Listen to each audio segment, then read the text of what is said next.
guys? Welcome to another episode of Take Heart. Love to be with you guys this evening or this morning, depending on when you're watching it. Before we get started on this one, I want to set some expectations. This time, I don't know that this particular one will. I don't know if everybody's experienced this or if not. So if you get through this and you say, well, I can't really relate, I understand that. And I wouldn't be upset if you just say, you know what, I'll watch another one. If you choose to continue to watch it, I want you to really think about maybe being able to help a brother. Watch it for a friend, so to speak, so you know what to do if you see this scenario take place.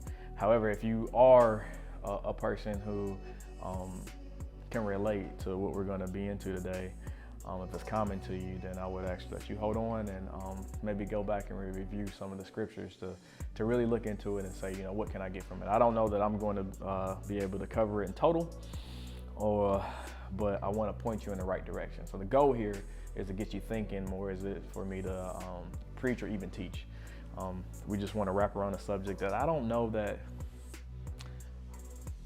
I'm not confident in saying that is talked about often. All right. So, saying that, we're going to be in two places. I'm going to bounce back and forth a little bit between Psalm 77 and 1 Kings chapter 18 and 19. So with that said, let's get started. Psalms 77, verse 1, it says, to the chief musicians, to Jeduthun. How many times did I look at that? I don't know how to say this guy's names, but it's a psalm of Asaph. I cried out to God with my voice, and he gave ear to me. I know I'm not trying to be vague, but just the start of this psalm, I love, especially given what it is, just understanding that he cried out to the Lord with his voice, and he gave ear to me. It's almost a spoiler alert. It's saying that whatever we're going to talk about, one thing that we know we can take joy in is that when you cry out to the Lord, that God will hear you. What we can't guarantee is that when he hears you, that there will be an instant fix. And we're going to talk about that a little bit. So let's go on. So Psalms 77, verses 2 through 4 says, in the day of my trouble, I sought the Lord. My hand was stretched out in the night without ceasing. My soul refused to be comforted. I remembered God and was troubled. I complained and my spirit was overwhelmed. Selah. You hold my eyelids open. I'm so troubled that I cannot speak. So I love this because it's in the Bible. So it's real, right? I mean, somebody wrote this down and the Lord thought that it was so important that he would put it in a psalm. And so what's going on? Asaph, the writer of the psalm, he's hurting. Verse 2 says, in the day of my trouble, I sought the Lord. My hand was stretched out in the night without sleeping. He can't sleep. He's calling for the Lord, and it seems that he's calling all night long. And I know I've been there, and I know many other people have. And it's great because he's calling to the Lord in this. He's hurting. There's pain. It's real. This is someone who believes in the Lord and they're really going through something. Let's look at verse 3. It says, I remembered God and was troubled. I complained and my spirit was overwhelmed. He knows to call on to the Lord, but he's still broken. His heart is still, for whatever reason, whether it's sin or not, I don't know that it matters here, but he can't get in that place of peace. That word, the word for overwhelmed, means that faint.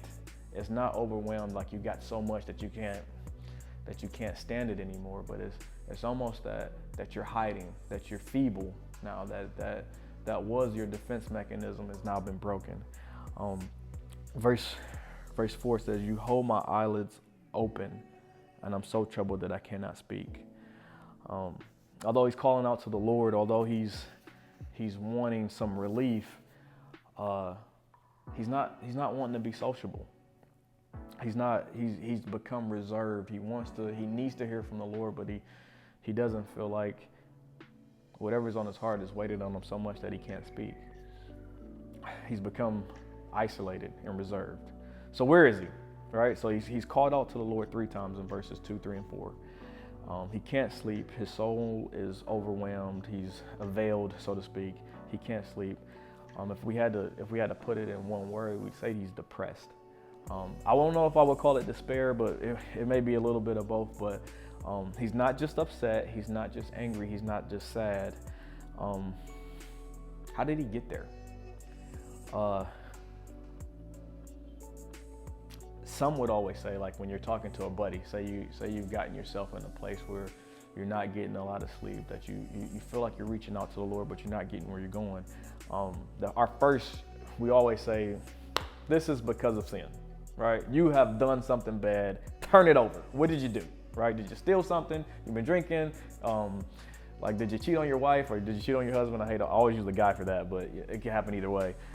So we always think that the guy who's talking is like a Samson, right? A guy who was in the circumstances strictly because of, strictly because of something that he did wrong. And so we're from that camp. Or maybe we read some more and we say, maybe it's not sin. Maybe this guy's having a Job moment, right? We think of Job and he's in this cosmic battle where the Lord has allowed trials to fall upon him, and it's not really his fault. He's known as a righteous man, but it's an opportunity to be faithful. He just stay the course. I know you feel horrible, but if you just wait it out, you'll be faithful. You be faithful to the Lord. I believe those are the most common, and I think there are very simple ways to look at it, but I like to present to you maybe a third opportunity. Like I'm a football player, so you got offense, defense, and sometimes people forget that a third of the game is special teams. So this is my special teams offer to you, like maybe a third of why believers, I'm not talking about unbelievers here, but why believers may still be in despair or still be depressed or hurting, even though they're calling out to the Lord. So if you'd like to take a look at that, I'd invite you to take a look at Elijah. And this is a character that I'll turn to when I find myself in a place I don't want to be. And I just like to share that with you guys for this time. So 1 Kings 18:19. I love it. It says, "Now therefore send and gather all of Israel to Mount Carmel, 450 of the prophets of Baal and 400 prophets of Asherah who eat at Jezebel's table." So he's saying, get all the prophets together. And so they have this, and we all know the story, right? So they have this battle of sacrifices to God, and you have the prophets of Baal, and they can't get the sacrifice, and then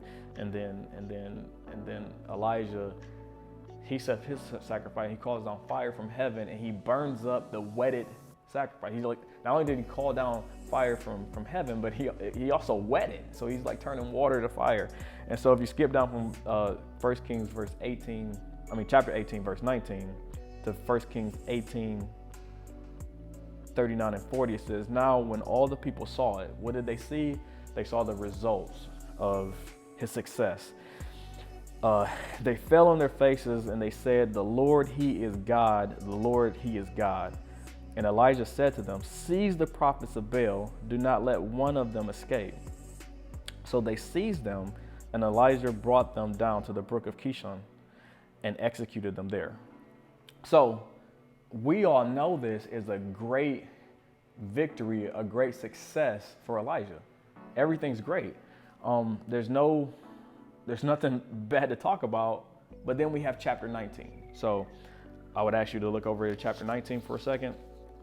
And chapter 19 rings completely different. It says this, it says, "And Ahab told Jezebel all that Elijah had done, also how he had executed all the prophets with the sword. Then Jezebel sent a messenger to Elijah saying, 'So let the gods do to me, and more also, if I do not make your life as the life of one of them by tomorrow about this time.'" She says, by tomorrow, you're going to be dead. And then he saw that, so it was in a letter. She actually wrote it down. So anytime somebody writes it down, it's serious, right?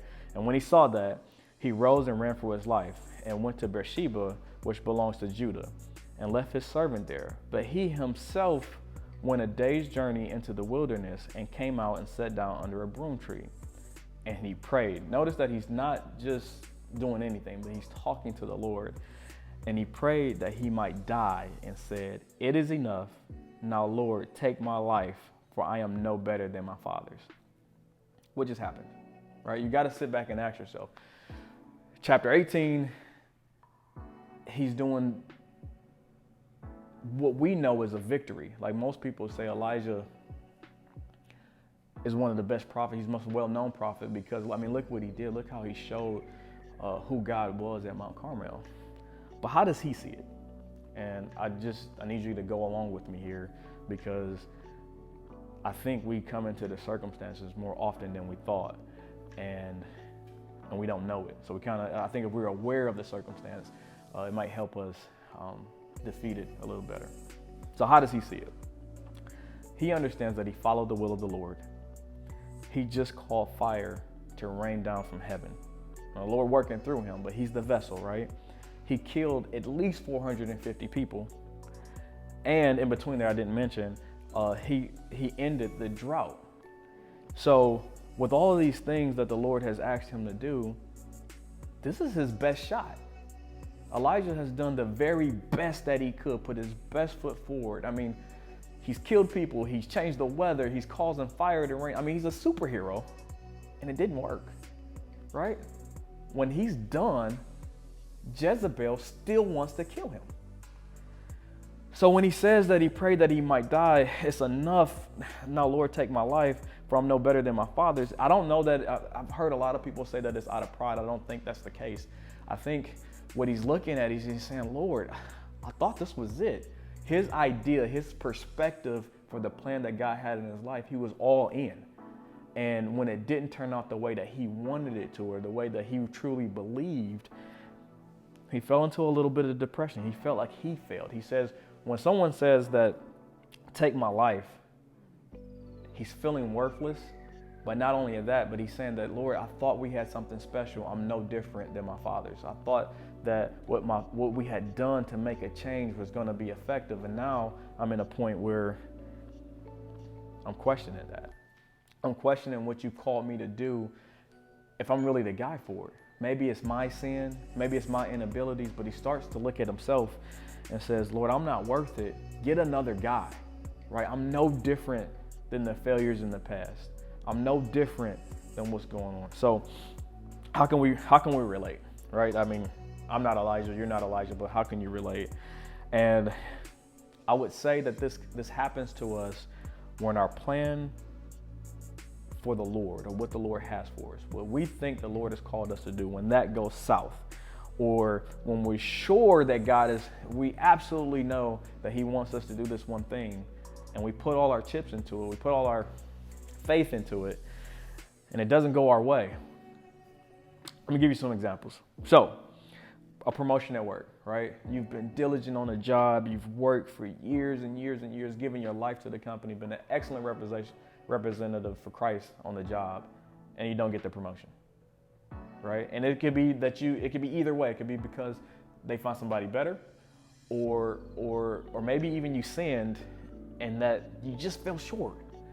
Or you could get the promotion and then you realize, what in the world? This is nothing like what what I thought it was gonna be. Or look at your family. You see this a lot. You see this in women, but I would say the family as a whole, just wanting and desiring to have a child and not being able to have it, being barren, or going to the doctor over and over, finally getting good news, only to know that, wait, no, it's not what we thought it was. We've been trying, we've been praying, we've been fasting, the whole church has been with us, but it's just not gonna happen. But you know that the Lord put something in your heart to try. Or even for your spouse, where you have a spouse that says that doesn't want to come to the Lord, and you've just been working so hard, and then they come and then they fall away, and you just feel like everything that you've put forth just isn't working. So I want to go back to Asaph, right? He has very similar emotions that we need to examine, because there's pitfalls and traps here that that if we could, we'd like to sidestep. So, back to Psalm 77, verses 5 and 6, it says, I have considered the days of old, the years of ancient times. I call to remembrance my song in the night. I meditate with my heart, and my spirit makes diligent search. And this is great because he's trying to do the right thing. Asaph is saying, listen, I'm going to think about what you did before. I'm going to remember my song, because we all have a song. We all have a story of what God has done for it. And I'm going to meditate that on my heart. So he's withdrawing not to be isolated, so to speak, even though he's hurting, but he's going to seek the Lord and what the Lord has done for him in the past. And although this is awesome, there's a bit of a trap here. Because what happens is you understand that your song has led you up to the moment that you're in that just failed. So when you go back and you read it and you look and you go over how the Lord got you to this point, how he moved you from here to there and from there to here, you can say, well, Lord, if you did all of that, why in the world am I here? What's going on? When his spirit is making diligent search, what are you searching for? Your hope is in the Lord. You're looking for, all right, Lord, I don't have another plan. I don't understand. I was all in here and now it's broken. How in the world? So a moment where you would look to figure it out, and that's a problem. You shouldn't be trying to figure it out is really what we're getting at here.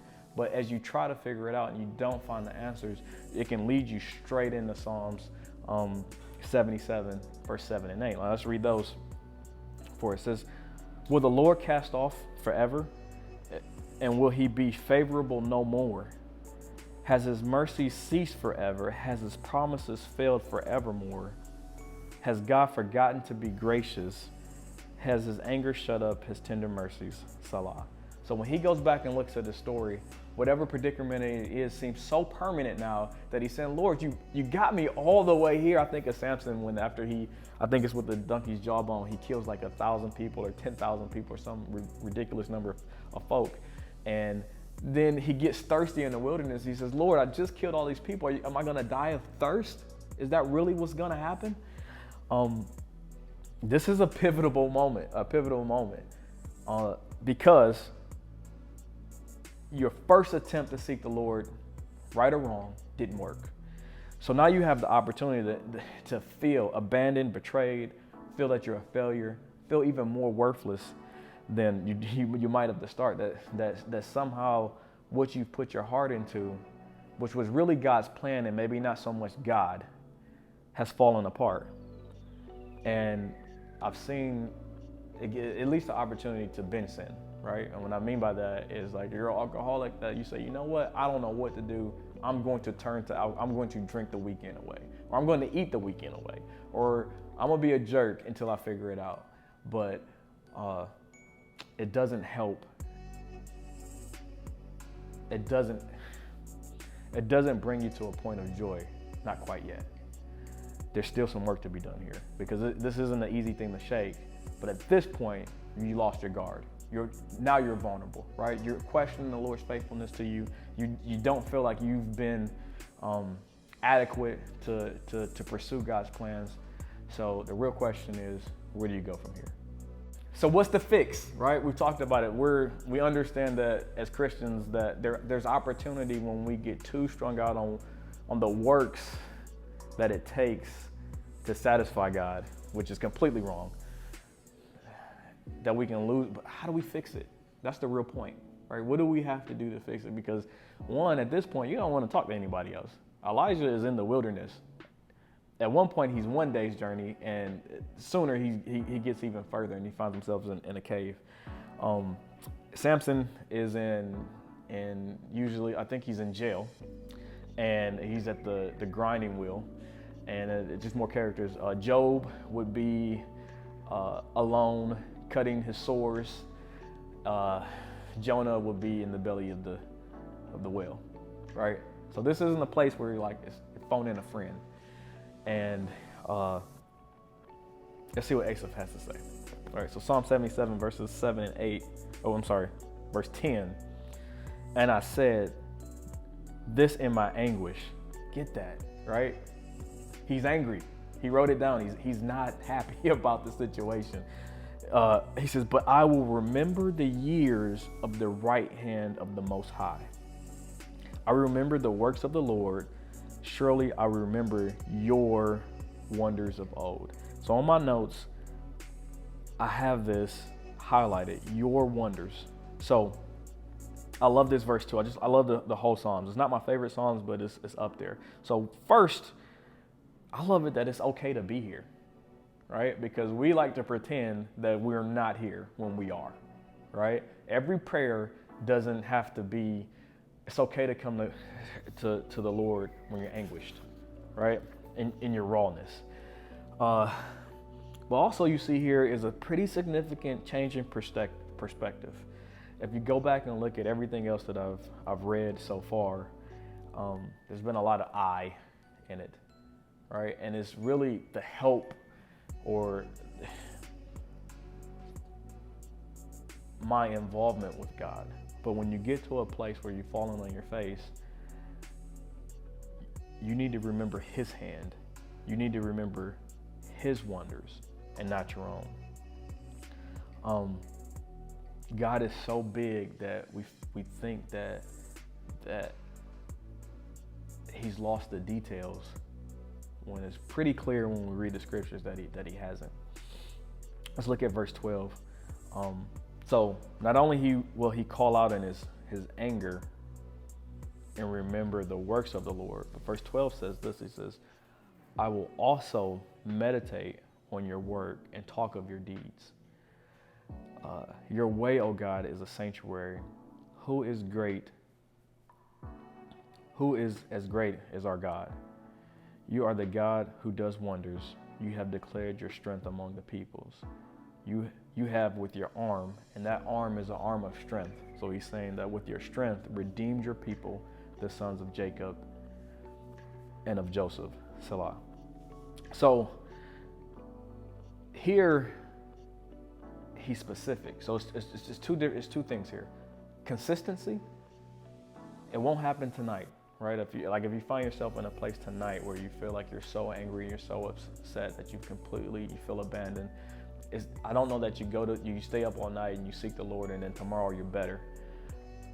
Asaph is saying that I'm going to remember, and then I'm going to meditate, then I'm going to talk about it, right? And then I'm going to understand that your strength redeems your people, because I don't know, I didn't research into why he feels this way. It could be, I don't know if it's his sin, if it's no sin, or if it's even success that's brought failure. But he gets specific, and I would say that you get specific. Let's turn just really quick to 1 Kings 19, 14 and 18. I'm gonna read this to you. It says this, this is Elijah speaking. The Lord is asking him, he says, why are you here? And the Lord typically asks us that when we're, got our face in a pillow somewhere. Why are you here? So Elijah, and he said, I have been very zealous for the Lord God of hosts, because of the children of Israel has forsaken your covenant and tore down your altars and killed your prophets with the sword. I alone am left, and they seek to take my life, which is, I get it, right? At your job, you might be the only person there. We know through the rest of the story that he's not. But Elijah, he's saying, I'm so far in it, Lord, that it's me alone. I'm here because I've been trying to do your work, Lord. He's telling God, like, look, I'm trying to do it, what you're talking about. But then the Lord said to him, go, return on your way to the wilderness of Damascus. And when you arrive, anoint Hazael as king over Assyria.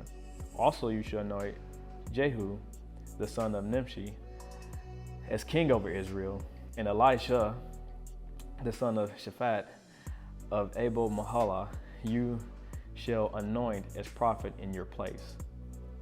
It shall be that whoever escapes the sword of Hazael, Jehu will kill, and whoever escapes the sword of Jehu, Elijah will kill. Yet I have reserved 7,000 in Israel, all whose knees have not bowed to Baal, and every mouth that has not kissed him. So I love this, because the Lord I don't see him scolding him. He's not really pampering him either. But what he does, it was so huge in the life of a believer, is that he gives them a plan, right? He's sat in a cave, and finally, he gets a plan from the Lord. And sometimes we have to just sit and wait, and not just wait, but we have to remember, like what was the last thing that the Lord what was the good thing that God gave us? I was talking to my brother about this, and I said, well, what's the last thing you remember that was good? He said, well, I got up this morning. And the joke is, if you got up this morning, or I don't know if it's a joke or a proverb, but I'm gonna tell you, if you got up this morning, then God still has a plan. Asaph, he says, I wanted to sing my song to the Lord. Well, when you're in this position, you understand that if you woke up this morning, that the Lord is preparing a new song for you. And your job is to hold on tight and understand and believe that he is who he is, so that you can receive that new song. Another verse I'd like to look at, just in the specifics on how strong God's arm is Judges 16, 22. And so I have it here. If you understand the context of Samson, he has not done anything right. And by the time you get to 16, he's failed. And there's this little verse that says, however, the hair of his head began to grow again after it had been shaven. So Samson, having lost his strength because his hair was shaven and had fallen into the hands of his enemies at his own fault. It's not something that he could say that is not his fault. So when you find yourself depressed because of something that you actually did, this is the verse for you. You can look and it says, no matter how bad it was, the Lord allowed his hair to grow again. So in my Bible, however, is what DaVaughn did. However, the Lord allows. So Psalm 77:16, it says, the waters saw you, O God. The waters saw you. They were afraid. The depths also trembled. The clouds poured out water. The skies sent out a sound. Your arrows flashed about. The voice of your thunder was in the whirlwinds. The lightnings lit up the world. The earth trembled and shook. Your way was in the sea. Your path in the great waters, and your footsteps were not known. Like in this culture, the sea was known as chaos. It's something that cannot be tamed. Is a place where the deep. You've heard David in the Psalms talk about Leviathan, and Job 38, where the Lord talks about his omniscience and his power over all things. And so, not only do we need to look at the specifics of what he's done in our life specifically, and what he's done specifically in other brothers' lives, whether you have a story that you tell in your family or if you just turn to the Word. But you often have to understand that he was intentional in bringing the Israelites through the sea. He was intentional in calming the sea. He was intentional in bringing the great flood to let us know that the things, even nowadays, hurricanes and great big events, the Lord has complete control over. So as you begin to take your eyes off of your situation and how you've been inadequate, you have to think about the abundance of power and how adequate God really is. And that he really he doesn't owe you an explanation for why things went awry or why he allowed you to fall or how the circumstances came to be, but that you can trust. Let's look at verse 20 and I'll end with this. It says, given all of that, you can trust you led your people like a flock by the hand of Moses and Aaron. So you always got to have a verse. You got to have something tucked in your pocket that you can turn to, that you can meditate on as you walk out of any kind of depression. But the kids in our Sunday school, they memorize this, and I think as adults we forget it, or we memorize it and we forget to apply it. But here's God's promise for us, right? It says, and as corny as it is, we need it. It says, the Lord is our shepherd. I shall not want. He makes me lie down in green pastures. He leads me beside the still waters. Verse 3, he restores my soul. Catch that, right? You got to understand that he restores the soul when it's broken, when you've not done the right thing, or where trouble finds you. He leads me in the paths of righteousness for his name's sake, not because of who you are, that you're fantastic. I would even question that we're not critical to his plan, but we're invaluable to him. And I think sometimes we get those backwards. Yea, though I walk through the valley of the shadow of death, I will fear no evil, for you are with me. Your rod, not my rod, your staff, they comfort me. You prepare a table before me in the presence of my enemies. You anoint my head with oil. My cup runs over. Surely goodness and mercy shall follow me all the days of my life, and I will dwell in the house of the Lord forever.